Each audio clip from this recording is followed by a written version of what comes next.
YouTube channel کی جانب سے میں عزیز احمد خان ہوں، اور جو سلسلہ ہم نے نامور شخصیات کے ساتھ انٹرویوز کا شروع کیا تھا، اس میں آج ہمارے ساتھ ایک ایسی باوقار اور معروف شخصیت موجود ہے جو قانون کی دنیا میں ایک محترم نام کے طور پر پہچانی جاتی ہے۔ ہمارے ساتھ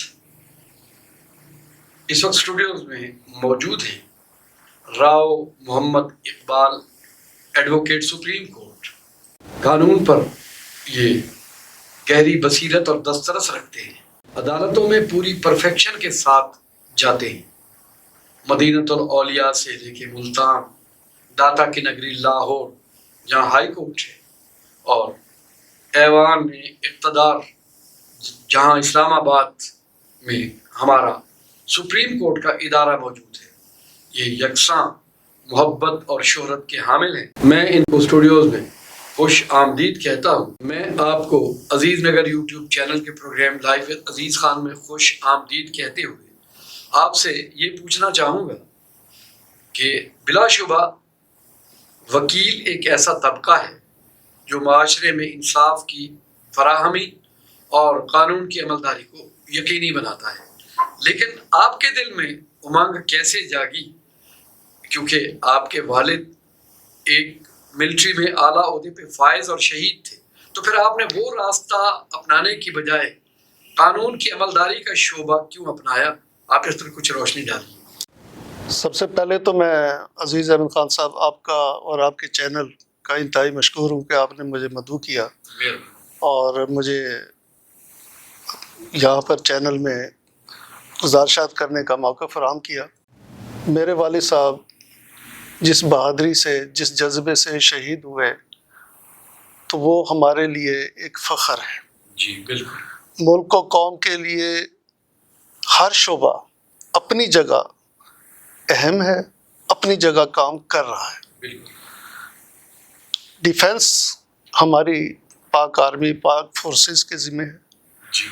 اندرونی طور پر، معاشی طور پر اور دیگر شعبے جات، ہر شعبہ، کوئی برا شعبہ نہیں، ہر شعبہ میں اگر آپ ایمانداری اور انتہائی دیانتداری سے اور محنت لگن سے اور اس ملک سے محبت رکھتے ہوئے کام کریں گے تو آپ ہر پلیٹ فارم پر، ہر جگہ آپ ملک و قوم کی خدمت میں پیش ہیں۔ راؤ اقبال صرف قانون کی کتابوں پہ دسترس نہیں رکھتے، بلکہ یہ کثیر المطالعہ شخصیت ہے۔ یہ ایک ایسا گوہر ہے جو صدف میں چھپا رہتا ہے۔ آج ان سے گفتگو کرتے مجھے اندازہ ہوا کہ یہ اقبال کو کس طرح سے پڑھتے ہیں، ان کے فلسفہ خودی کو کس انداز سے دیکھتے ہیں۔ تو بات اور پھر میں ان سے یہی کوشچن کروں گا کہ بلا شبہ آپ نے بہت اچھی گفتگو کی وطن کے حوالے سے، دفاع وطن کے حوالے سے، تو اب آپ ناانصافیوں کا غالباً خاتمہ کرنے کے لیے وکالت کے شعبے میں تشریف لائے ہیں۔ بنیادی طور پر عدلیہ اور وکیل، ان کو ایک گاڑی کے پہیہ اس لیے کہا جاتا ہے کہ گاڑی ان کے بغیر نہیں چل سکتی۔ صحیح۔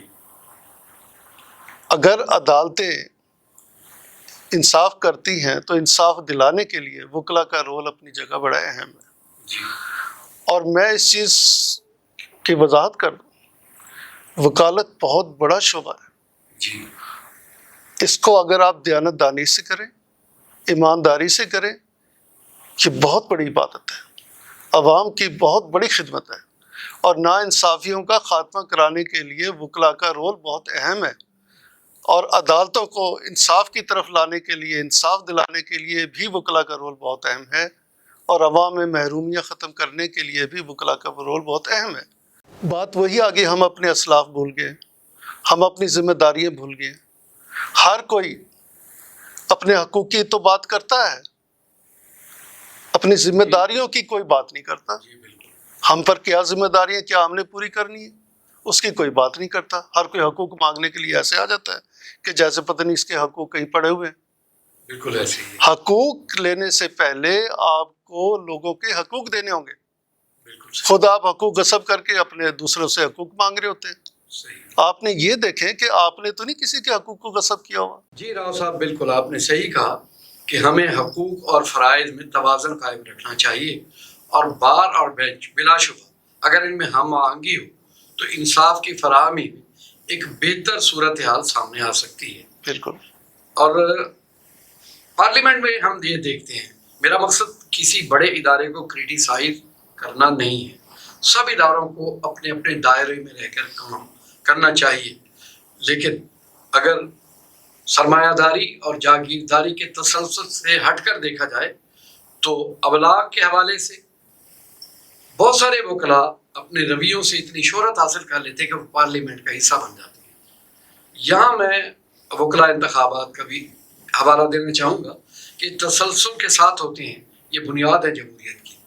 تو آپ کی جو قیادت منتخب ہو کے آتی ہے، اور میڈیا میں بعض اوقات ووٹرز کے جو مسائل ہمیں سننے میں ملتے ہیں، تو آپ کیا سمجھتے ہیں کہ اس انتخابات کے بعد، وکلاء انتخابات کے بعد آپ کہہ رہے ہیں کہ انصاف کی فراہمی میں ان کا کردار ہونا چاہیے، تو کیا یہ ووٹر سے مکمل انصاف ووٹر کو مہیا کرتے ہیں؟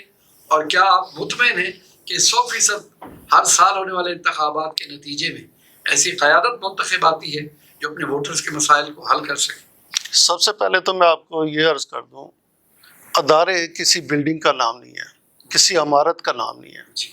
ادارے انسانوں سے ہیں، انسانوں کے رویہ جات اس ادارے کو بہتر بناتے ہیں، انسانوں کے ہی رویہ جات اس ادارے کو ناکام کرتے ہیں، اور وہ کریٹیسائز بھی ہوتے ہیں۔ میں اقبال کی شاعری پڑھ کے میری روح میں ایک تلاطم پیدا ہوتا ہے، ایک روح میں تلاطم پیدا ہوتا ہے، ایک روح میں ایک جذبہ اسلامی اور ایک اچھا مومن بننے کی ایک وہ خصوصیت جو انہوں نے بتائی ہے، جو انہوں نے شاہین کا لفظ یوز کیا ہے، شاہین کے کردار کو سامنے رکھا ہے۔ کہ آپ جو انتخابات کے بعد لیڈرز آتے ہیں، آپ کیا سمجھتے ہیں کہ وہ آپ کے جو باقی ووٹرز ہیں، ان کے جو مطالبات ہوتے ہیں یا معاشی مسائل ہیں، ان کے لیے کوئی تردد کرتے ہیں؟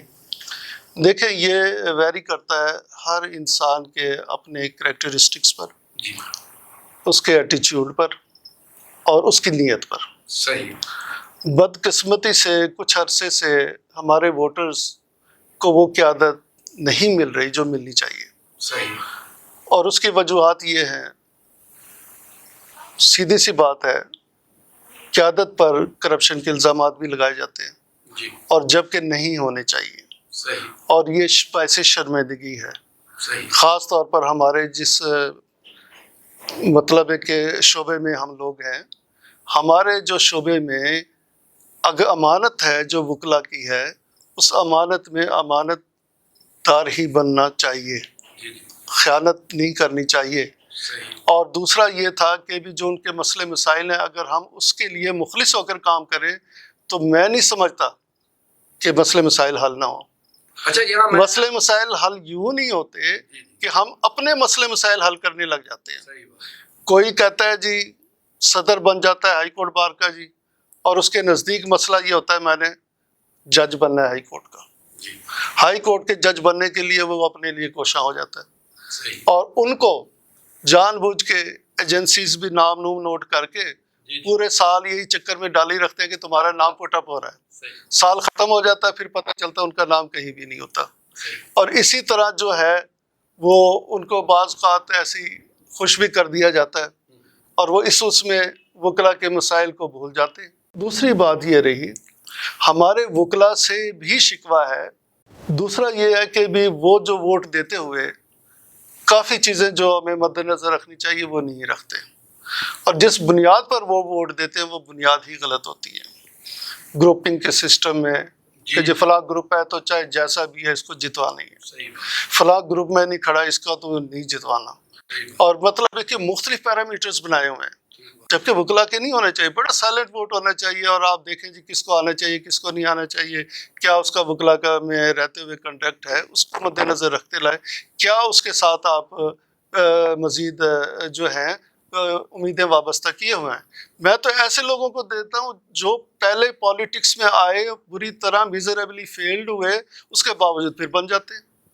تو پھر ووٹ تو انہیں ووٹرز ہی دیتے ہیں نا، لیکن جس طریقے سے دیتے ہیں وہ تو آپ نے دیکھے ہوں گے نا، ووٹر جس طریقے سے ملتے ہیں، مافیا جس طریقے سے آئے ہوا ہے، آپ کے پالیٹکس میں بیرونی ایلیمنٹس بھی شامل ہو گئے ہیں، جی بالکل، مافیا بھی شامل ہو گئے ہیں، پیسہ بھی شامل ہو گیا ہے۔ مافیا کا ہائی کورٹ کے صدر کا الیکشن کوئی 2 کروڑ سے، ملتان کی بات کر رہا ہوں صرف، لاہور کی تو علیحدہ 5-5 6-6 کروڑ کم از کم ہوتے ہیں وہاں پہ۔ اچھا ہاں جی، ملتان میں تو 2 کروڑ سے کم کا الیکشن نہیں ہائی کورٹ بار میں۔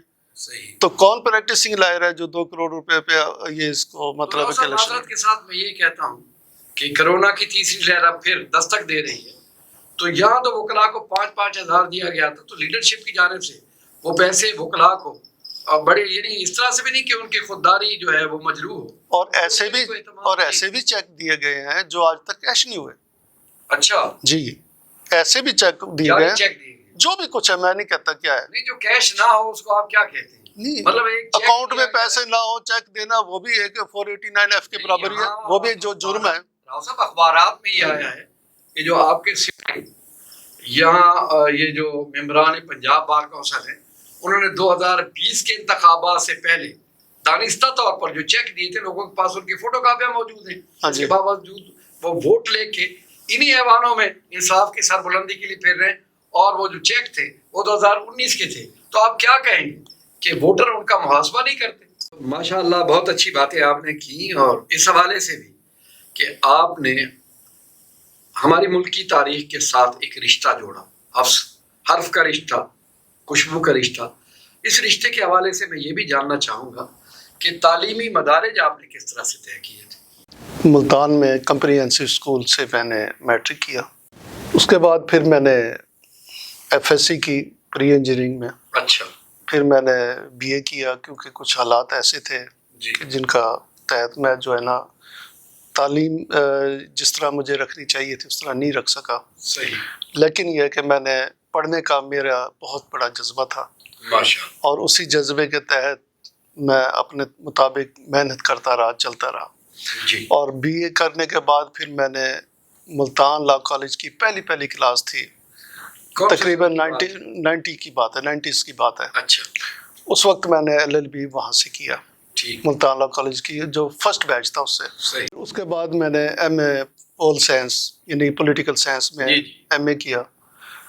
پھر میں نے ڈپلوما ان ٹیکسیشنز لا، وہ 1 سال کا اچھا، ہوتا تھا، یونیورسٹی کراتی تھی، جی جی، تو گیلانی لا کالج سے میں نے وہ 1 سال کا ڈپلوما کیا صحیح، ٹیکسیشنز لا میں اسپیشلائزیشن کے لیے۔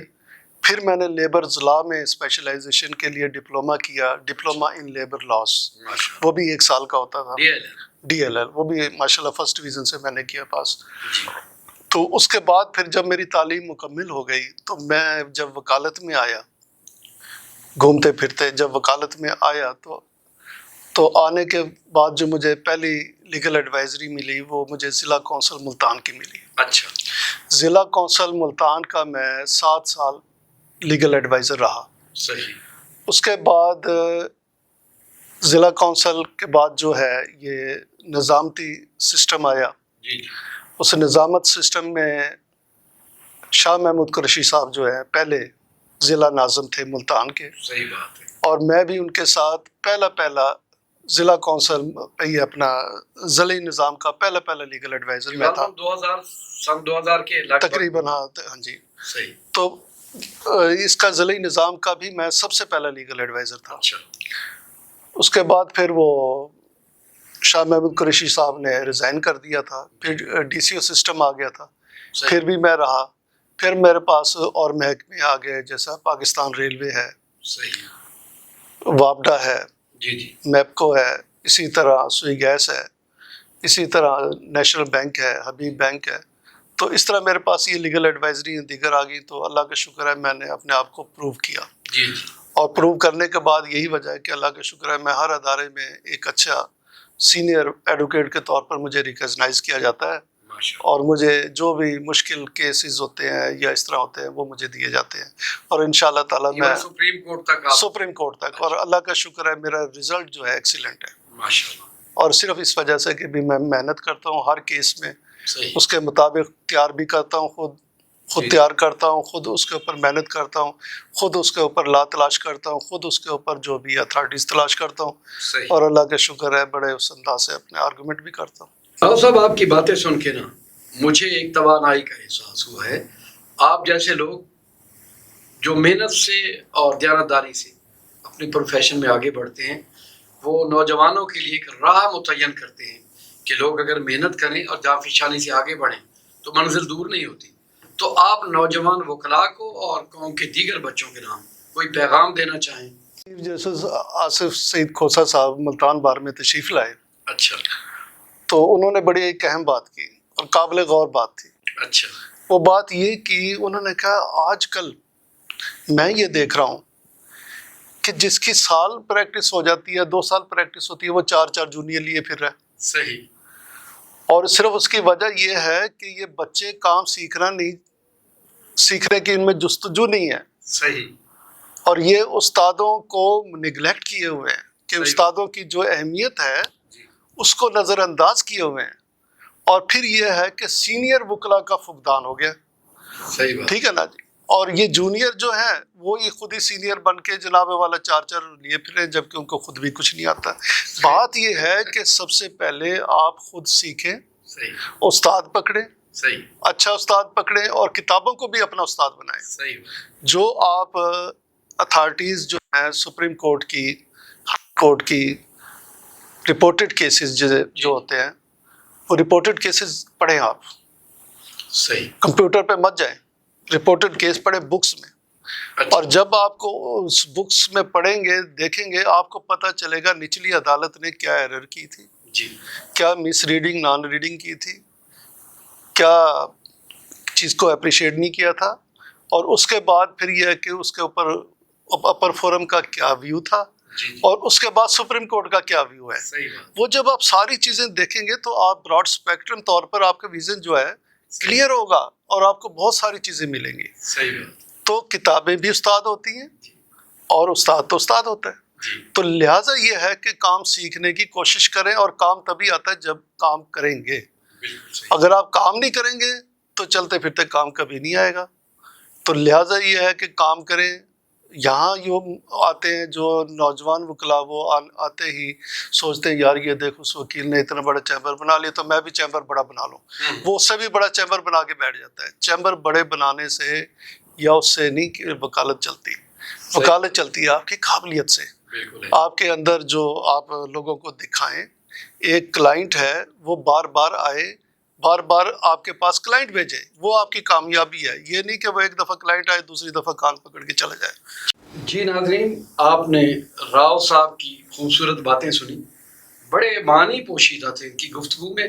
اور چونکہ اقبال کے یہ شہدائی ہیں تو یہ جو انہوں نے بات کی کہ نوجوان وکلاء شارٹ کٹس کے لیے کوئی راہ ڈھونڈتے ہیں یا پھر بڑے پختہ اور خوبصورت چیمبر تعمیر کرنے سے سمجھتے ہیں کہ وکالت میں وہ نام کمائیں گے. علامہ اقبال نے بھی یہی کہا تھا کہ جہان تازہ کی افکار تازہ سے ہے نمود کہ سنگ و خشت سے ہوتے نہیں جہاں پیدا. آپ کو ان کی گفتگو میں مزہ آیا ہوگا. اور ان کی گفتگو سے مجھے ایک بات یاد آئی کہ 1997 کی بات ہے. نام پر شاعر احمد فراز یہاں تشریف لائے تھے. ابدالی روڈ پر ایک بڑے ہوٹل میں ایک نوجوان شاعرہ نے کسی طریقے سے کسی کو کہہ کے اور کہا کہ میں کھانے کے دوران ان کو کتاب پیش کروں گی اور یہ ایک محفل سی بن جائے گی. عزیز احمد خان کمپیئرنگ کریں گے.